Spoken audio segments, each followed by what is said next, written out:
Welcome to Lose Yourself to Films. This is Road to the Odyssey, a series where I'll be revisiting Christopher Nolan's films from the very beginning, looking for the ideas, themes, and pieces of Nolan DNA that would eventually define his career and ultimately lead us to the Odyssey. Every master of their craft starts somewhere, and Christopher Nolan is no exception. So next stop on the road to the Odyssey, the Dark Knight Trilogy. Now, this episode is going to be a little different. Instead of covering each Batman film individually, I decided to combine the entire trilogy. After revisiting all three films, it just felt like the right approach. Not only because they're one complete story, but because so many of Nolan's themes and ideas evolve across all three films as we follow Bruce Wayne's journey as Batman. So, let's begin.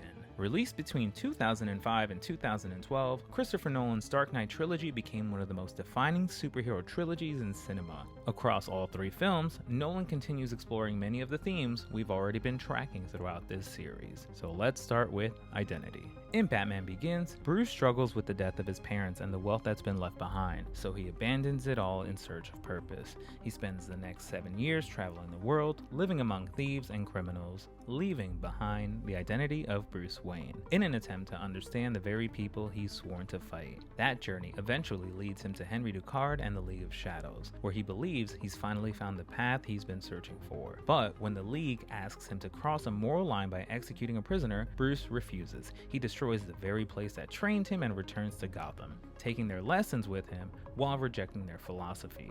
Bruce doesn't simply become Batman, he creates an entirely new identity, one built on his own principles rather than the League's. By The Dark Knight, Bruce's struggle with identity evolves. Now he begins questioning whether Gotham still needs Batman at all, or if Harvey Dent can become the city's true symbol of hope. Bruce sees Harvey as his way out, a chance to leave Batman behind and finally build a life with Rachel. But after Rachel's death, the Joker corrupts Harvey, destroying Bruce's vision for Gotham's future. In the end, Bruce sacrifices his own reputation, taking the blame for Harvey's crimes so Gotham can continue believing in its White Knight. As Gordon famously says, he's the hero Gotham deserves, but not the one it needs right now.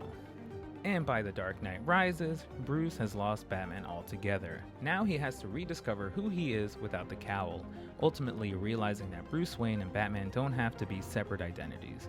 Across the trilogy, Nolan evolves identity from a question of who Bruce Wayne is into what Batman represents, and ultimately, the legacy he leaves behind. Another theme Nolan continues exploring throughout the trilogy is obsession. In Batman Begins, Bruce is initially consumed with avenging the murder of his parents, but after Joe Chill is killed before Bruce can confront him, that obsession shifts. Wanting to understand the criminal mindset, Bruce spends the next 7 years traveling the world, living as a criminal and thief before eventually finding the League of Shadows. In The Dark Knight, obsession becomes a battle between Batman and the Joker. Batman is obsessed with stopping the Joker, while the Joker becomes fixated on proving Batman's moral code can be broken by turning Harvey Dent, Gotham's White Knight, into the very thing he stood against. By The Dark Knight Rises, Bruce and Bane are driven by competing obsessions. Bane is determined to fulfill Ra's al Ghul's vision of destroying Gotham, while Bruce becomes consumed with saving the city one last time.